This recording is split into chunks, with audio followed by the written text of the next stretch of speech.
kembali lagi dengan mata pelajaran IPA. Nah, untuk pembelajaran hari ini, kita akan belajar mengenai kunci dikotom dan kunci determinasi. Nah, materi ini adalah materi lanjutan dari pembelajaran minggu lalu. Sebelum kita memulai pembelajaran kita, ada baiknya kita berdoa menurut agama dan kepercayaan kita masing-masing. Berdoa dimulai. Berdoa selesai. Pada pembelajaran ini, kita akan mengingat kembali tingkatan takson pada makhluk hidup. Adapun tujuan pembelajaran kita hari ini, yang pertama, mengetahui fungsi dari klasifikasi dikotom dan kunci determinasi. Dan yang kedua, mengetahui cara mencari kunci determinasi. Sebagai pelajar Pancasila, kamu diharapkan memiliki sikap beriman dan bertakwa kepada Tuhan Yang Maha Esa serta berakhlak mulia, mandiri, dan bernalar kritis. Sudah siap untuk belajar hari ini? Ayo dipersiapkan bukunya dan mari kita mulai pembelajaran hari ini. Makhluk hidup di alam semesta ini sangat beragam dan jumlahnya tidak dapat kita hitung secara pasti. Setiap makhluk hidup memiliki kemiripan atau persamaan dengan makhluk hidup lain. Oleh karena itu, diperlukan kunci determinasi atau pengelompokan makhluk hidup agar kita mudah mempelajari keanekaragaman makhluk hidup dan membedakan makhluk hidup yang satu dengan yang lain. Tingkatan takson pada makhluk hidup yang terdiri dari tingkatan takson pada hewan dan tingkatan takson pada tumbuhan. Untuk tingkatan takson pada hewan terdiri dari king, pojan, cari, orang, faling, ganteng, sedunia. Sedangkan untuk tumbuhan, king, diva, cari, orang, faling, ganteng, sedunia.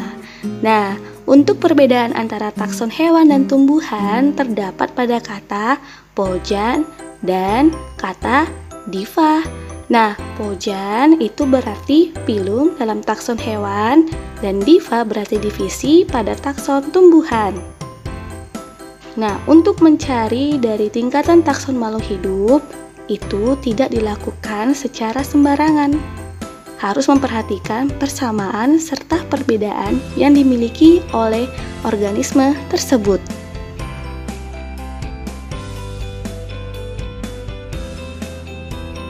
Lalu, bagaimana cara mengetahui persamaan dan perbedaan ciri-ciri makhluk hidup tersebut? Nah, untuk mengetahui persamaan dan perbedaan ciri makhluk hidup tersebut, kita harus menggunakan kunci determinasi. Itulah pentingnya mengapa kunci determinasi dalam pengenalan dan pengelompokan makhluk hidup. Pengertian dari kunci determinasi. Nah, kunci determinasi adalah cara atau langkah untuk mengenali organisme dan mengelompokkannya pada takson makhluk hidup.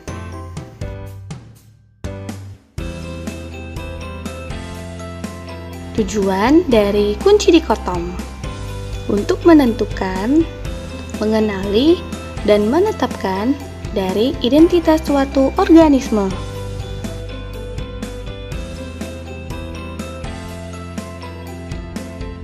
Selanjutnya yang akan kita bahas adalah mengenai pengertian kunci dikotom. Nah, kunci dikotom adalah bagan-bagan yang berisi keterangan yang disusun berpasangan dan menunjukkan ciri yang berlawanan.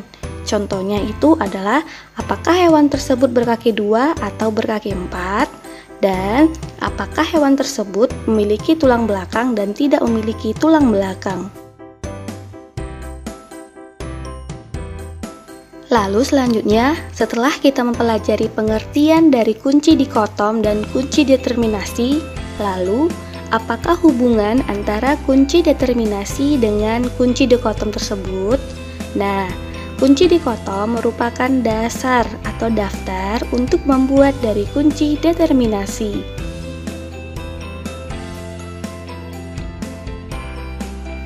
Kriteria dalam kunci determinasi. Yang pertama, Kunci harus dikotom atau berisi bagan atau keterangan yang berlawanan. Yang kedua, kata pertama dalam pernyataan dalam satu kuplet harus identik. Contohnya, tumbuhan berumah satu, tumbuhan berumah dua. Yang ketiga, pilihan atau bagian dari kuplet harus kontradiktif. Maksud dari kontradiktif adalah berlawanan, ya, sehingga satu bagian dapat diterima dan yang lainnya ditolak. Yang keempat, hindari pemakaian kisaran yang tumpang tindih atau hal-hal yang bersifat relatif. Dalam kuplet contohnya panjang daun 4-8 cm atau daun besar atau kecil. Yang kelima, gunakan sifat-sifat yang bisa diamati. Yang keenam, pernyataan dari dua kuplet yang berurutan jangan dimulai dengan kata yang sama. Yang ketujuh, setiap kuplet diberi nomor. Dan yang terakhir, yang kedelapan, membuat kalimat pernyataan yang pendek. Oke, selanjutnya kita akan mencari kunci determinasi dari jagung. Ini adalah salah satu contoh dalam mencari kunci determinasi supaya kalian lebih paham bagaimana cara mencari kunci determinasi. Nah, coba perhatikan di sebelah kanan kalian. Di situ ada beberapa ciri-ciri yang dimiliki oleh makhluk hidup. Nah, tugas kita di sini adalah mencari ciri-ciri yang dimiliki oleh jagung. Selanjutnya, hal yang perlu kamu lakukan sebelum kamu mencari kunci determinasi dari jagung adalah kamu harus tahu terlebih dahulu apa saja ciri-ciri yang dimiliki oleh jagung. Karena jika kamu belum mengetahui apa saja ciri-ciri dari jagung, maka kamu akan kesulitan dan kewalahan dalam mencari kunci determinasi dari jagung tersebut. Oleh karena itu, saran dari Ibu, apapun itu mencari kunci determinasi, baik hewan maupun tumbuhan, kamu harus tahu terlebih dahulu apa saja ciri-ciri yang dimiliki oleh organisme tersebut. Coba perhatikan sebelah kanan layar kamu. Di situ ada tertera dari ciri-ciri makhluk hidup. Nah, tugas kita adalah mencari apa saja ciri-ciri yang dimiliki oleh jagung. Nah, ciri-ciri tersebut terdiri dari 4, di mana tiap-tiap ciri-ciri tersebut memiliki sifat yang bertolak belakang atau sifat yang berlawanan.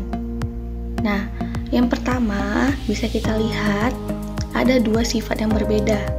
Yang A berspora dan yang B tidak berspora. Perlu kalian ketahui bahwa jagung ini adalah bukan merupakan tumbuhan yang berspora. Ya, maka untuk jawaban nomor 1 itu adalah tidak berspora.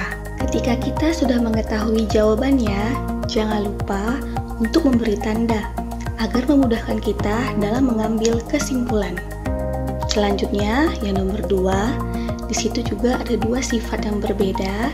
Yang A berbiji dan yang B tidak berbiji.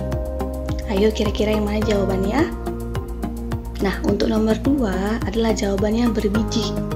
Berarti tumbuhan jagung atau tanaman jagung merupakan tanaman yang berbiji. Selanjutnya, yang nomor 3 juga ada 2 sifat yang berbeda. Yang A biji tertutup dan yang B biji terbuka. Nah, untuk jawaban nomor 3, kamu harus tahu terlebih dahulu ciri-ciri dari jagung. Maka jawabannya itu adalah biji tertutup. Jangan lupa kamu tandai ya, supaya kamu tidak lupa. Lanjut ke nomor 4.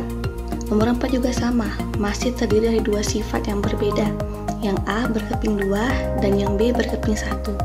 Maka jawabannya itu adalah yang B berkeping 1. Jangan lupa kamu tandai juga. Nah, ketika kamu sudah menandai 1, 2, 3, 4, jangan lupa kamu tuliskan kembali. Itulah jawabannya. Nomor 1 jawabannya B, nomor 2 itu adalah A, nomor 3 juga A, dan nomor 4 B. Maka 1B, 2A, 3A, 4B adalah kunci determinasi dari jagung. Sudah paham anak-anak? Begitulah cara mencari kunci determinasi. Ini merupakan salah satu soal yang paling sering keluar di ujian nasional. Jadi Ibu harap coba ulang kembali di rumah supaya kamu lebih paham mencari kunci determinasi.